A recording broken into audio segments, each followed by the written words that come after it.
I never quite expected to be on the precipice of corporate chaos, but here I am, standing silently in a room full of professionals, all with their eyes fixated on Roberta Kingston.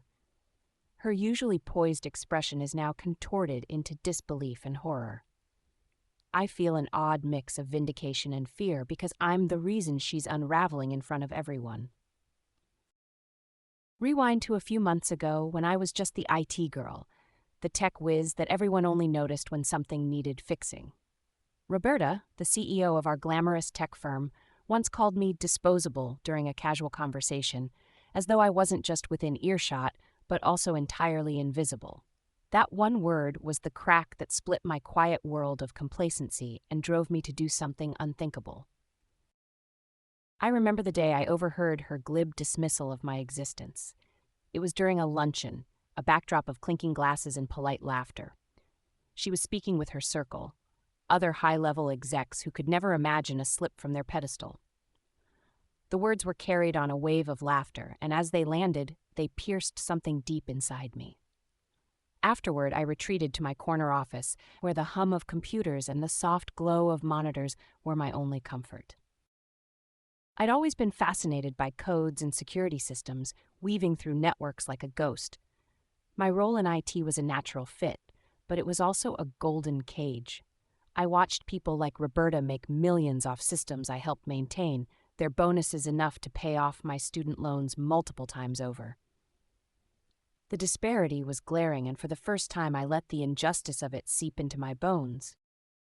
Curiosity driven by my bruised pride led me down a dangerous path. I knew Roberta had offshore accounts. These were whispered secrets among the IT team when we decrypted her emails for security updates. Details were never spilled, but the knowledge was there, resting in the back of my mind like an unsolved puzzle. Taking a page from the book of tech espionage, I began piecing together fragments. A server log here, a firewall bypass there.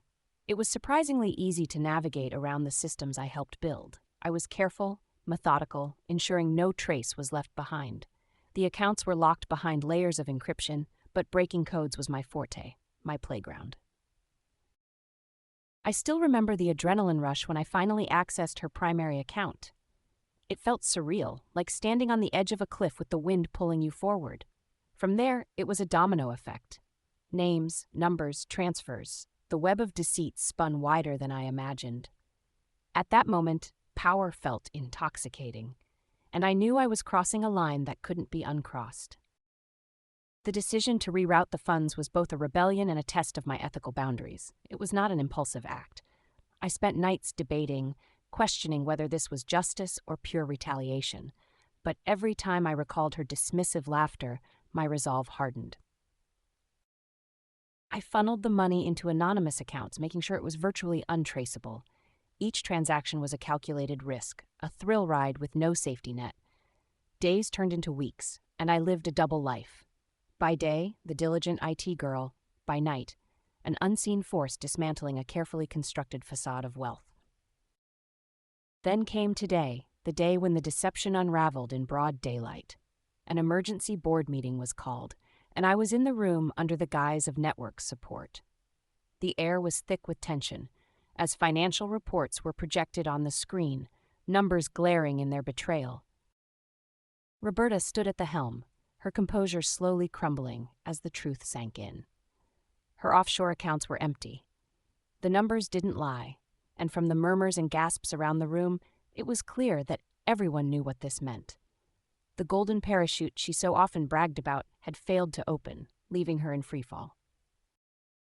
If you're enjoying this story, hit that subscribe button and the bell icon so you never miss another one.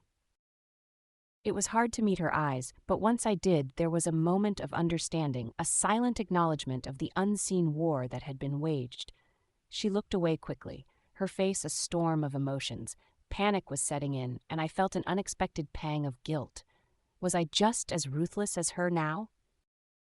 As the meeting disbanded, the board members speaking in hushed, urgent tones, Roberta lingered behind, sifting through papers as if searching for answers among the columns and rows.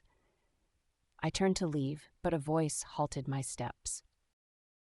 "Nyara, wait." Her voice was no longer commanding, but edged with something raw and exposed. I paused, holding my breath, my heart pounding. You're good at what you do. I should have acknowledged that. It wasn't an apology, not quite, but it was close enough. Despite everything, I found myself nodding, a silent thank you for the rare moment of honesty from a woman who had prided herself on being untouchable. I walked back to my office, the weight of my actions settling in. There was no turning back now, and I braced myself for the fallout. But for the first time in a long time, I felt seen, not as an accessory or a function, but as a force to be reckoned with. Will they trace it back to me? Maybe, but I've always been good at covering my tracks, and if nothing else, I'll fade into the digital ether from which I came. I guess part of me hopes they'll see the truth for what it is, a wake-up call, a reminder that no one is truly disposable. Now, all I can do is watch the ripples of this singular act spread through the corporate waters, knowing that for at least one afternoon, the mighty were brought low, and the unseen had their moment in the sun.